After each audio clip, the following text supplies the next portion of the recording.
Gabriela on the scene today with Talk Network Radio. We have a real treat for you just around the corner, and that is Empowered Living with Jeff Byrd. Jeff is the owner of Jeffrey Byrd Coaching, and he will be coming to you weekly to teach you more about empowered living. Hello and welcome. This is Jeff Byrd with Jeffrey Byrd Coaching, and this is Empowered Living. I'm so glad that you joined today, and today's topic is going to help you. It's going to help if you're in a team, if you need to lead in a team, if you need to lead in your own life or with those around you. And the title of today's episode is Lover or Leader. Okay, now that's a little bit of a joke there. They're not antithetical. You know, you can love people and lead people. But the question is, do you primarily want to be loved or do you want to lead? A mentor of mine who's dealing at a very global international level, he was leading a pretty big team. And one of his mentors came to him and said, hey, I have to ask you this. Been watching you. Do you want to be loved or do you want to lead? In other words, are you doing what you do? Are you interacting the way you're interacting? Are you saying what you say? Are you making the decisions that you make in order to get people to love you? Do you want to be popular? Do you want to be their best friend? Do you want them to like what you're doing, to give you praise, to give you accolades? Or do you want to take that group of people to the best place they can be, to their greatest fulfillment, to their greatest potential, to make the greatest difference they can make in the lives of other people that will be ultimately the most satisfying? And my friend who's a mentor, he thought about that and he thought, wow, I'm doing so many things just because I'm trying to get them to love me rather than doing the right thing because I'm loving them enough to lead them to the best place. And so he changed some things and he started making different decisions. He started doing things differently because he started asking the question, changed the question from what will they like and appreciate me for to what is best for everybody. What's the best decision? And he started making those decisions and the team did not respond well at first. They came to him and it's like, wow, what is going on? We don't feel like we know you anymore. You've totally changed. Who was that person we thought we knew? Where is he? He's the one we loved. And it took a little while for the vision to catch on.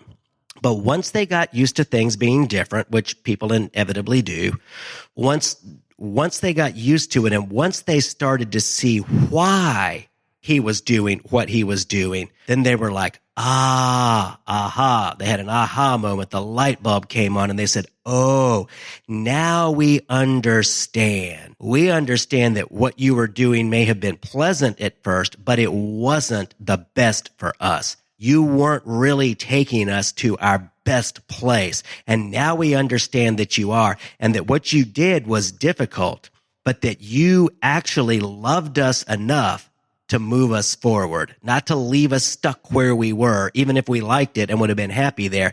Now where you've taken us to is a much better place, and we love you and appreciate you for it.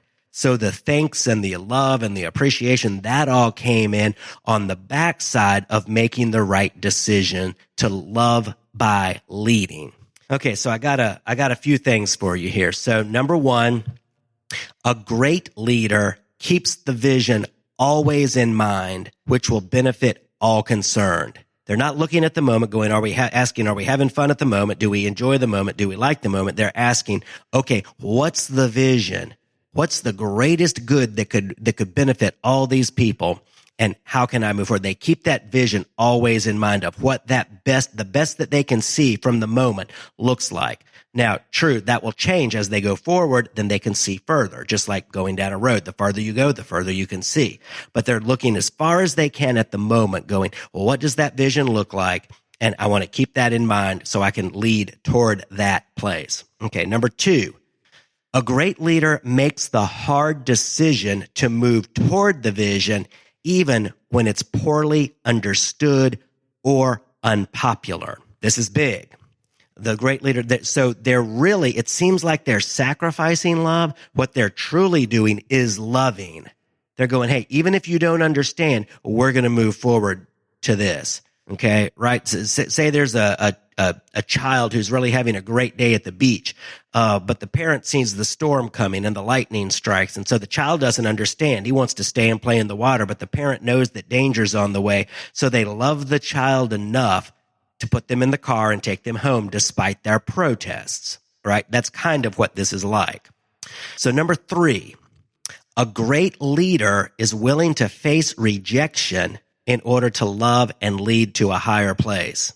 People will not always understand. They don't always understand where you're taking them to, why they need to be there, why it will be better, what the possibilities are versus what the present that they're willing to settle for is. So they will not always understand, and they may actually suffer rejection as a result of that, but they love enough to keep moving through the rejection and keep moving forward. Number 4, a great leader will be willing to defer thanks and praise until others see and understand, however long it may take. This is where I think endurance and perseverance come in. Those are themes I've been thinking about a lot today in the last few days. It's like, wow, you just don't know how long it's going to take, but you're determined, you're committed to keep going toward that goal no matter how long it takes. You may have heard of the Stockdale Paradox. If you haven't, Admiral Stockdale was one of the first pilots to spend some time in the Hanoi Hilton over in Vietnam. He was there, I believe, 8 years. And when he finally got out, he was interviewed and he was asked, so who are the ones who didn't make it? And he thought for a second. He said, oh, that's easy.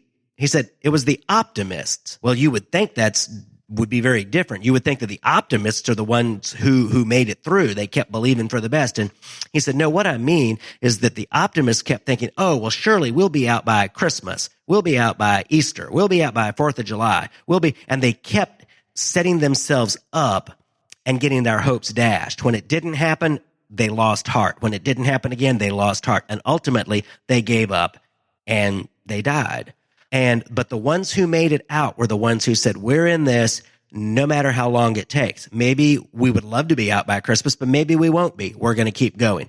Maybe Easter, maybe not. We'll keep going. Maybe 4th of July, maybe not. We're going to keep going. And they were committed to the long haul, 8 years of long haul. And those were the ones who made it out and were released and made it back home because they were committed to the long haul. Number 5, a great leader is faithful to love by leading even those who are in opposition.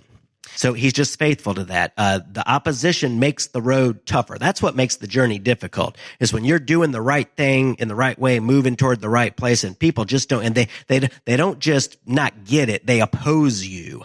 But you love even those people who oppose you and go, hey, this is where we're going. I hope you get it at some point, but I'm going to keep going this way, and I'm going to have the right attitude and disposition to you. I'm going to see the value of where we're moving to enough, and let that sink in, that it's going to overcome even the attitude that would be natural to respond to you with. I'm going to respond to you in love. I'm going to respond to you in kindness. I'm going to respond to you in understanding where you are and valuing that, even if you don't value me. And then I'm going to keep moving forward. And then lastly, number 6, a great leader shares their vision so that all have the chance to embrace it, right?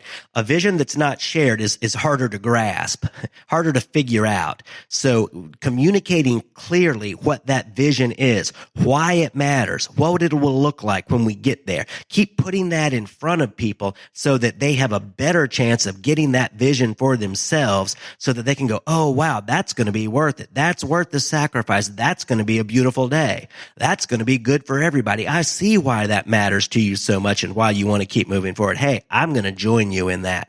So a great leader shares that vision. So it's not really an issue of being loved or leading, or loving and leading. It's loving enough to lead so that you will be loved.